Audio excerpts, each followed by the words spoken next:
Thank you. Thank you. Thank you for the introduction. As Jacob said, I'm Michal. The topic of my presentation is beta testing with test containers. I work for the company Odin GG. We provide data about esport competitions and their odds to our clients. We have a microservice architecture. So basically all we do all day is integrating a service with another service or a storage or stuff like that. So, and testing this stuff is really pretty hard. So let's take a look how we can improve our tests with test containers. So what test containers are? You can imagine test containers as dependency bootstrapping from your code. It was developed by Atomic Jar, and now which has been acquisition by Docker. So it's not just a small library somewhere. It has all the Docker umbrella. It's not really Go specific. It's supported in many languages like C#, Java, Rust, and many others. So it's a whole SDK, and it comes with batteries included. So it exports a lot of utilities and methods. For example, when you're spinning up multiple databases, you're gonna tackle an issue with having a port already in use. And test containers can solve it for you without any logic that you would have to implement. Also, it has a methods called waiting strategies, and it prevents your tests from running sooner than the container you're integrating your service to is ready to accept your connections or calling the functions that you needed to execute. It also has modules, which is basically pre-configured containers, which are industry standard nowadays. So for example, you can find a module for Postgres databases, Redis databases, Kafka, and other message queue systems. And you get it basically for free. You just import the package,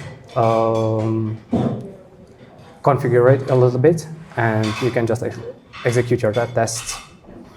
So when you think about integration tests, you can supplement them with mocking. It has its advantages, but in my opinion, it doesn't really test the integration itself. The mocks are a small part in the memory, and you provide it with a function it should execute. So basically, you're responsible to make the mocks return the thing you want it to return and the thing that it should return. The great advantage of mocks is they are real lightweight. You can create multiple mocks, run multiple mocks at the same time, and it won't eat up your resources on your machine. On the other part, test containers will really spin up the system pretty much as closely as possible as it would run on production systems. So your test will execute again the same process, and it will behave the same or really closely as on the production systems. On the downside, it's going to eat up a lot of resources, so you have to watch out not to overload your systems. So now let's take a look at some tests or some code that we can run. I've prepared a small project which consists of two services. First one is a profile service, and it's serving a user profile data.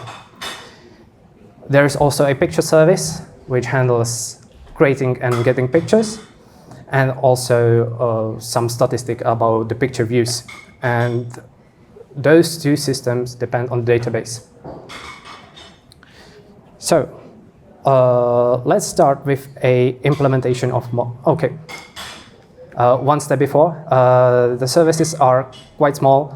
All they contain is repository implementation, which queries the database, and some HTTP handlers. So there's nothing really magical about them, but they serve the purpose of the demo. First, let's take a look at the mock test implementation. So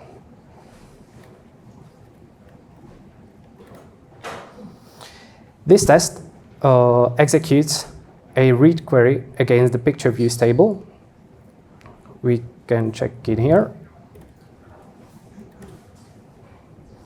So it executes the query, check if it returns error, it handles the error, and then return the collected structure. And the mock is using this pgmock library. If you're familiar with the Datadog SQL mock, it's the same library, but for the PGX Postgres connector library. So if we execute the tests, everything works fine. Perfect. We can deploy this stuff into production tomorrow. Nothing would go wrong. Okay. Let's take a look if we supplement the mocking library with test containers implementation. All we have changed is remove the mocking library, run here the Docker container, which contains Postgres.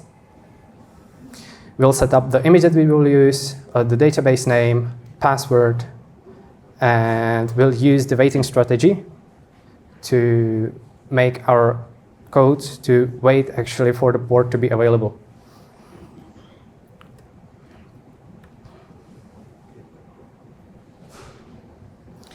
Okay, let's run it. It takes a little time to spin up the container, but here are our test results. And you can see that I haven't really changed the implementation of the query. You can see I only have added the implementation for the Postgres creation and implementation of the test. And it behaves different. So let's take a look what went wrong. So I expected it to return the not found error, and it didn't. It returned a wrapped error, which I have no idea what it's doing. We can fix that.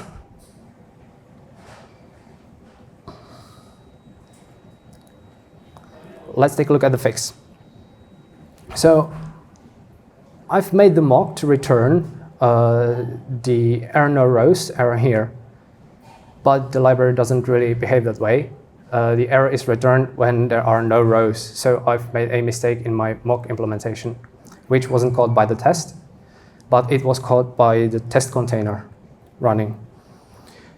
So now that we've changed the behavior, we can see that our tests are now running fine. Hopefully. Yeah, okay, everything passed. So now we've fixed our problem. Let's take a look what will happen if we'll add a lot of tests. For the demo purposes, all I've done is I've wrapped the test and ran it 100 times. I got rid of the error handling path to simplify it as much as possible.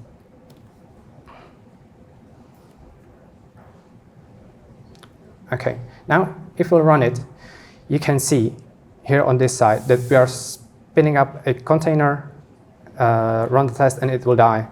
And this will take a lot of time. The spinning up the container isn't a cheap operation, and it will just kill your productivity because everyone will be just waiting for the test to finish. The CI will be slow. Developers won't be happy. So let's stop that. So what we can do with this? We have multiple core machines. Let's run the tests in parallel.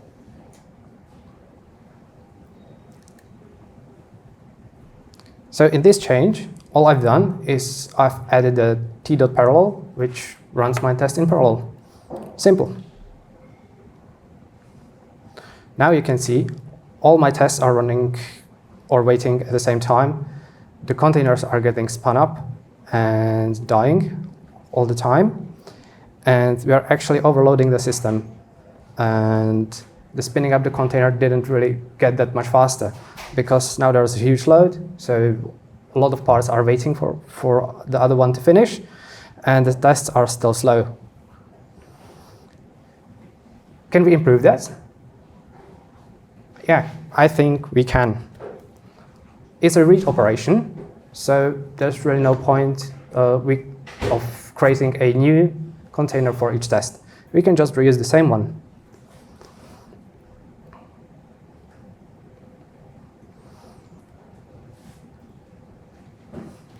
Okay, so now what I've done is I've extracted the creation of the Postgres container outside of the loop, and all the 100 tests will reuse the container. If you won't run the tests like this as a loop and create a child test, you can utilize the test.main function, which will then execute this logic for every test. Now, when we run the tests, they're going to be pretty fast. So in previous tests, you saw that creating the container took about 2 seconds, 2.5 seconds. Now we're at 3.5 seconds for 100 integration tests. It's all right in my playbook. Okay, that were read tests. What about when we start writing to the database? Will it behave the same? So in this change, in this commit, I'm gonna execute a query that creates a test, creates a picture. This here. And again, is a SQL query that inserts into table pictures, do some basic error handling, and return the model that I expect it to return. Let's run the tests.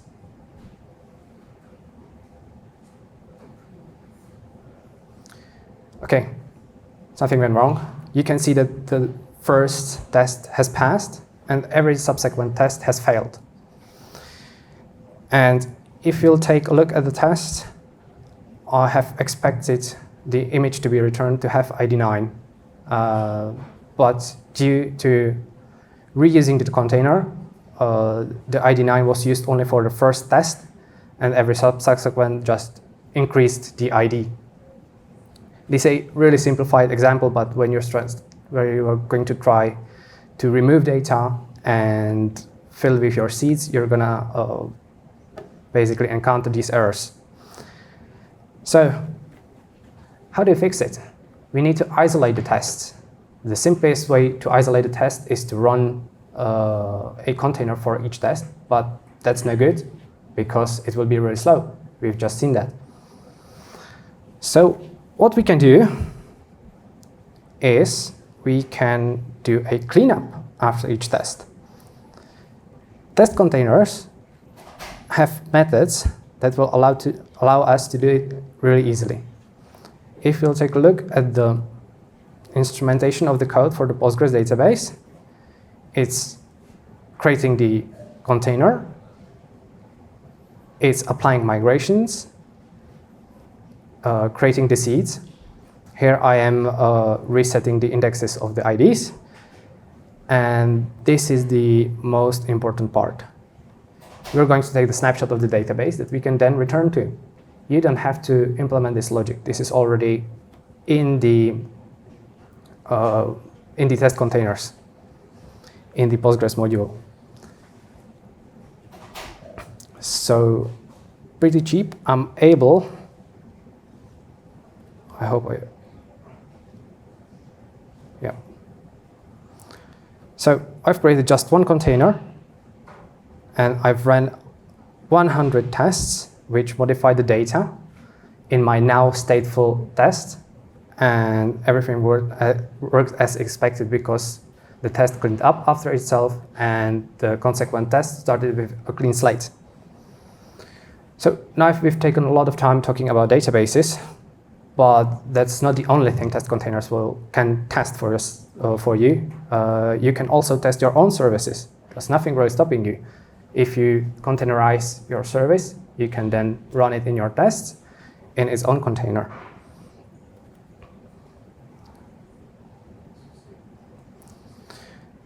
If you remember the README, the profile service depends on the picture service to feed it the list of pictures that are connected to the profile. So here, in this test, I'm actually testing the client, which is integrated in the profile service. All that it's doing is spinning us Postgres as the dependency for both of those services.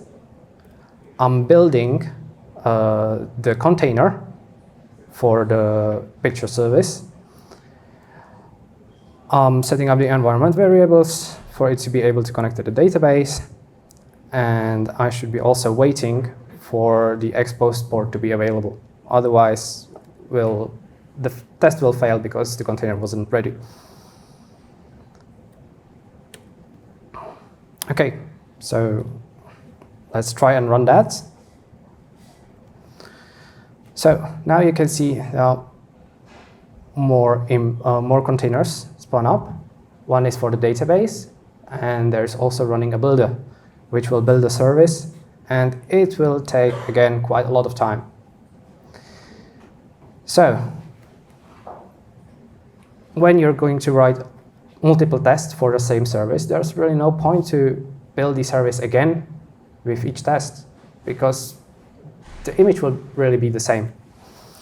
So what I would recommend you to do is pre-build the service before you run tests. It's also more ergonomic that way, because all you do is you specify in your container creation, you'll specify in your container creation just the image. So when you want to run your integration test against different version of the dependency, you'll just download it and tag it, and you don't have to touch the code at all. The same code will run, and you'll just switch the version underneath. Now, if you run the tests,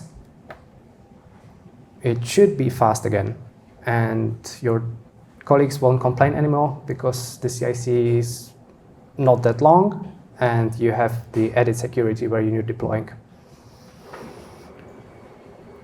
Okay, we've went through SQL read tests, SQL write tests, and testing our own service. Here, I just want to point out some of the gotchas that I've stepped into, and I've made a lot of mistakes writing this demo. Hopefully, it's really good that I'm talking about tests, because if anything goes wrong, I can just say that it was intentional. So when you're using test containers, you don't want to spin up a container for each test. Try to figure out if you can reuse that container. Either you can do it by restarting the container if it has some in-memory data, or for example, Postgres allows you to get back to the snapshot. Use the waiting strategies and the address that is exposed by test containers, because the port of the test containers is going to be mapped on a random port on your local host, and you don't want to handle that logic. It's just way too painful. Also, remember that running all these processes are quite expensive on your machine.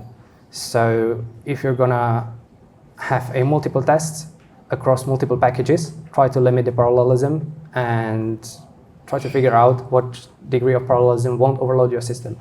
Otherwise, you'll get false positives.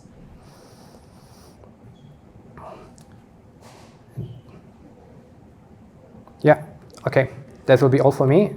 If you have any questions, you can ask now. Yes? So if I understand right, you spinning container from already built image, so you don't have a possibility to, or do you have possibility to actually plug their Docker file and build the image and then spin the containers? Yes, okay. I'll just repeat the question for the crowd to hear and for the recording. So the question was if I'm using a pre-built image and if I'm able to build an image from a Docker container. That's right? Yeah. Yes, you can use a Docker file and build your own image in your tests. There are some gotchas that you'll probably tackle. First one is the working directory in Go tests can be different depending where you run the tests from, and that will mess up the path to the container and the context that you're passing to the build. That's the first one. The second one is when you want to run tests in different packages and you're building the image again. It takes a lot of time. So in my opinion, the best way to do this is to build the image before you run the tests. You're going to do that anyway because you're probably going to deploy the image. And use test container, tag it, and use it in the test. But yeah, you're able to use either Docker file. It has also support for Docker Compose. So if you would rather use Docker Compose, you're free to. Thank you for the question. Okay. Have you, in other words, can you use or did you use these test containers as replacements for Docker Compose files for creation of environment, develop your applications if you have some non-trivial amount of dependencies on services? Okay. Me personally, no. I prefer Docker Compose. It's just simple to set up. But yeah, you can do that. It's not specific for tests. You have to keep in mind that there is a container spun up by the test containers. It's called Ryuk, which will get rid of all your basically garbage that you've created. You can turn that off, but by default, when you create a process which is spinning up containers, it will wait till the process finishes and then give you 10 seconds and then get rid of all the garbage. So, but yes, it's also useful to create a temporary testing environments. Yeah, you can do that. Okay, yeah? Is it compatible with Postman or other backends or only Docker? Okay, the question was if it's compatible with Podman or other implementation of containerization engines. Yes, the requirement for test containers is a Docker API compatible container engine. So Podman is, I think it's marked as experimental in their documentation, but it should be working in most cases fine. They also mention in their documentation that Rancher is also experimentally supported. So yeah, the main requirement is Docker compatible API. Yes? Did you try maybe like at scale, CI level, to run it not on the machine performing the build and test and run like the test containers remotely on like some farm machines or something to boost the performance, enhance the capacity, or always local? Okay, the question is if I've tried using another host as a host for the containerization engine. I think I've had an issue in our CI/CD pipelines, exactly this, because I was using volumes, and when you create a container on a remote host, it doesn't have the folder that you have on your local machines. So for that reason, really, when you're playing with test containers, use copying the files. Do not depend on the knowing that you have the files locally, because the container engine could be running somewhere else and the files may not be there. Me personally, I've had these issues, but not due to scaling, but due to the CI/CD setup. Yes, in the back, please. IDE integration is only Golang, or what IDEs? Yeah, so it's not Golang specific. You can use just the Go tool. Since it's written in the Go code, you can execute it by this Go CLI. You can run it in VS Code. It's not depending on any IDEs. I'm just used to working with JetBrains, and I know how to set up these views quickly. So it's just for my comfort. And there was a question in the back. Let's say I want to execute to the container after the test finishes, and I want to check some stuff manually. You know, if it's possible to keep it running. Yeah, sure. Okay, the question was if you're able to keep the container which I'm testing against running even after my test finishes. So the process finishes, and we want to check the container if it contains the data we expected it to, or check the logs what went wrong. Yes, you're able to. You need to disable the reuse container, which will get rid of the garbage for you, and then it will basically stay in your containerization engine forever, or until you get rid of it.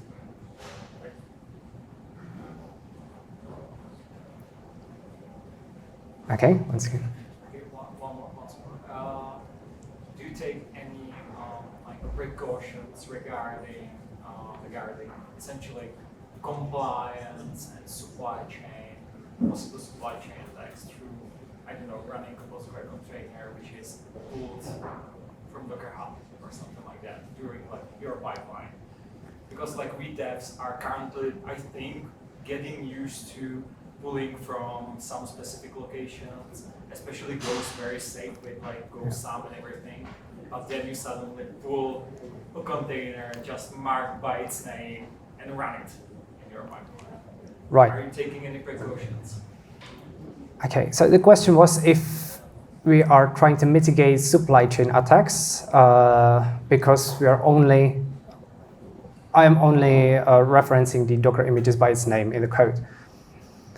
That's a great question.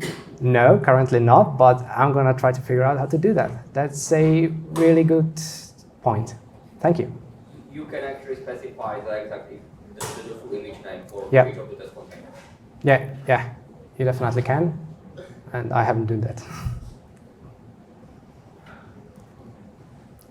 Okay, yes? Is it possible after you run the test containers to attach to them and do a live debugging? Okay, the question was if it's possible to attach to the test containers probably a debugger and debug the service. Yes, you'll have to set up the container to contain the debugger, right? So you would have to change the Docker image to contain GoDelv or something like that, expose the port, rebuild the image, run the new image in a container, and then you're able to attach a debugger to that. Just watch out for the timeouts. Okay, any other question? All right, if you think of something else, I'll be probably hovering around food and coffee, so feel free to reach out to me. Thank you for attending. Thank you for your attention.